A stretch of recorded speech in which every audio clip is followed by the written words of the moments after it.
هتاتا لمن الباب يتبدي لدق اسمه حميدة عزال فجر ومسي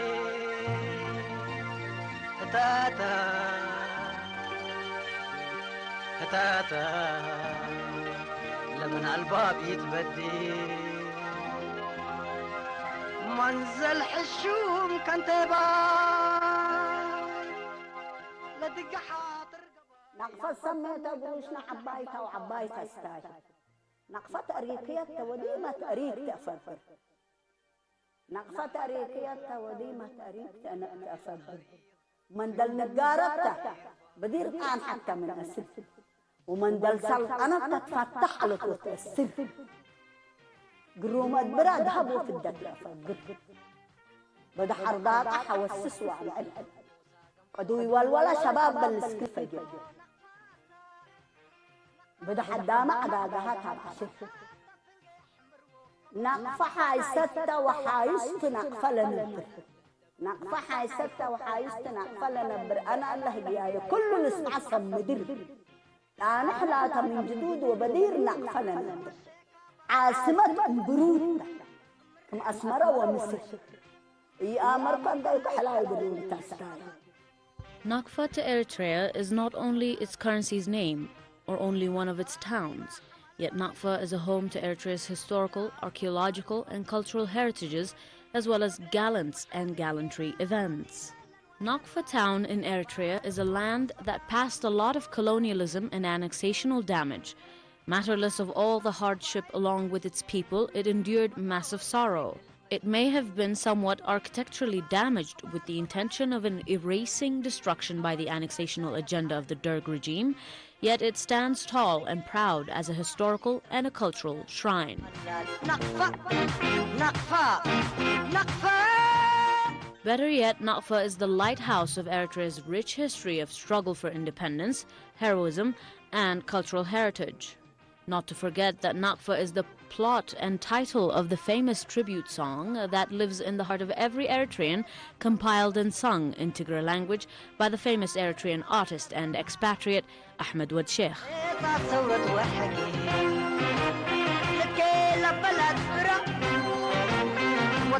On this episode's Eritrea at a Glance, we'll take a look at Eritrea's Sahel region administrator, the Kantebai family, known as Kantebai in the Tigray language, and what they have preserved from Nakfa's great historical and cultural remains.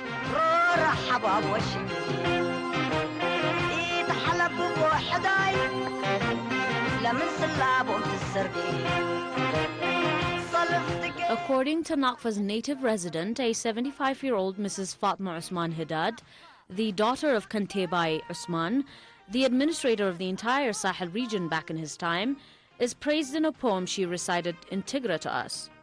In it she says that Nakfa is great and greatness it deserves.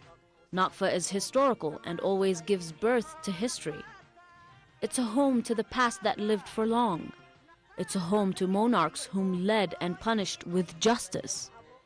Its beautiful mountains extract gold and silver. Its wells are filled with honey and butter. Its pure air brings one back to youthhood every day. Its population fills up its marketplace. Nakfa is the best, and only the best live in Nakfa. These are my words that everyone on earth should hear, whether people from back in time or those of today. It's quite like a capital, if not more just like Asmara and Cairo. For Nakfa deserves far better praising and singing. I shall be pardoned if I have said anything less than from what Nakfa deserves of true admiration.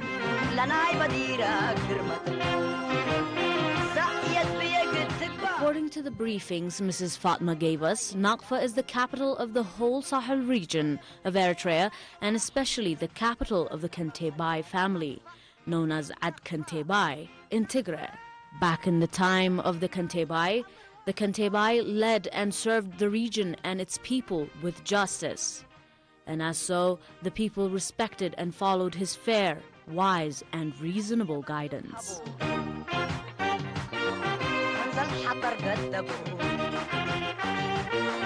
بنحمر وكبو. It is said that the Kantebai wasn't granted his position by any government, yet it came with time later on. Nakfa at that time had a well-built master plan and a topography illustrated and constructed by an Italian in the Italian colonization. It had administrative offices in the heart of Nakfa at places known as Palasino and Forto. There was also a hospital, a doctor, a residential compound for soldiers, a school, a pharmacy, and farmlands, where Nakfa's residents had lived equally.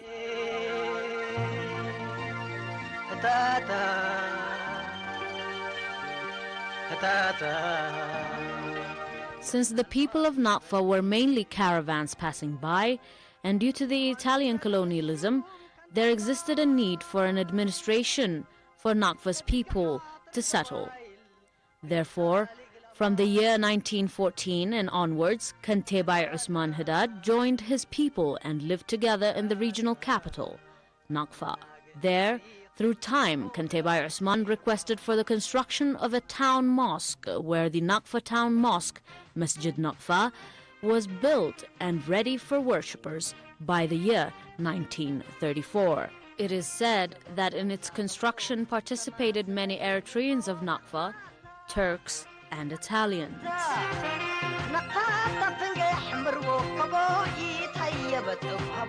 Mr. Mahmoud Ibrahim Belali, a native of Nakfa, explains how Kantebai Usman came to Nakfa and how the Kantebai families were split in half, where one half came to live in Nakfa with Kantebai Usman Haddad and the other half in Sudan with Kantebai Mahmoud. Mr. Muhammad showed us around the majlis, or the living room of Kantebai Usman Haddad, where it has pictures of the Kantebai hanging on the wall and many other photos of the Kantebai in his uniform during the Italian and Haile Selassie regimes.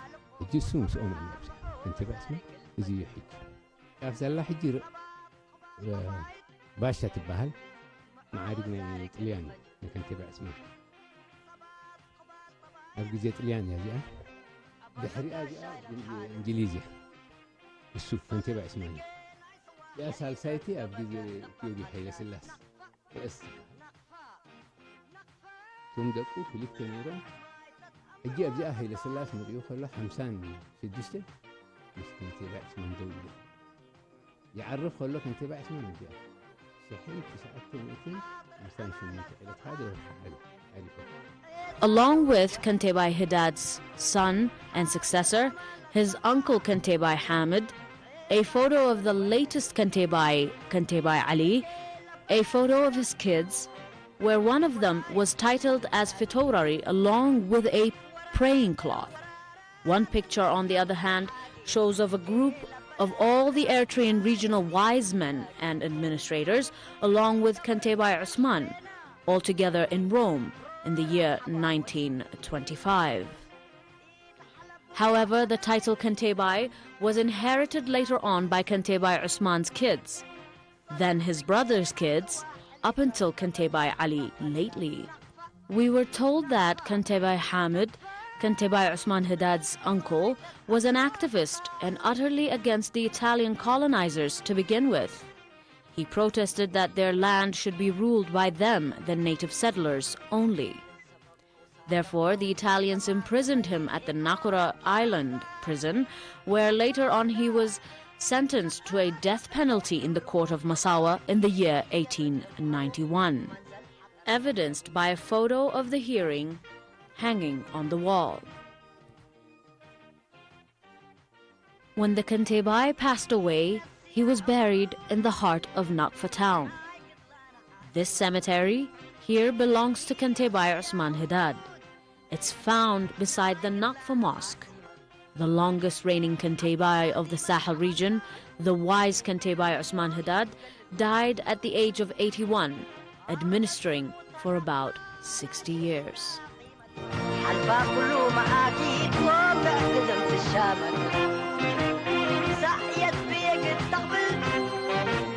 لناي بديرة كرمت Here in the Kantebai family also lives a cultural instrument that has been living for almost 600 years, if it's made out of zinc. This instrument that begs to be an archaeological remain as equal as it is a cultural remain is called Nagarit. Familiar, huh? Just as the cultural instrument Krar Nagarit, but this one is a drum, 2 to be exact, one small and the other big. These drums, Nagarit, are used for occasions of hailing a new Kantebai, to a wedding of any Kantebai family members, to a funeral, to public and holiday events.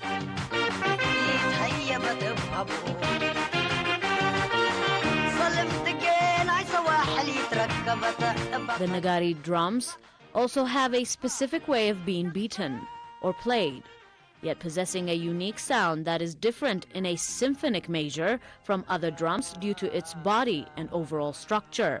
The entire body of the drums is made out of zinc, while the top part is covered in pure leather made out of cow skin. This top leather layer is changed every few years' time due to its aging appearance.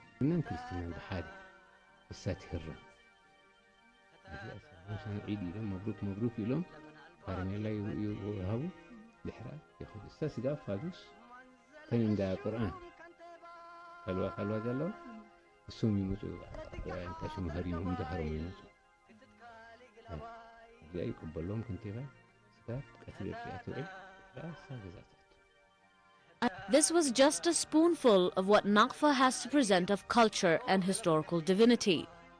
Yet it has more to say also of the time of Eritrea's independence struggle.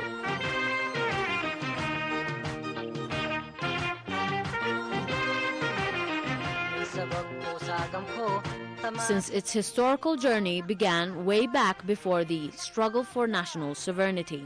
Divine, just divine. Nakfa, not only to the Kantebai family, but to Eritrea, is indeed a historical and a cultural shrine.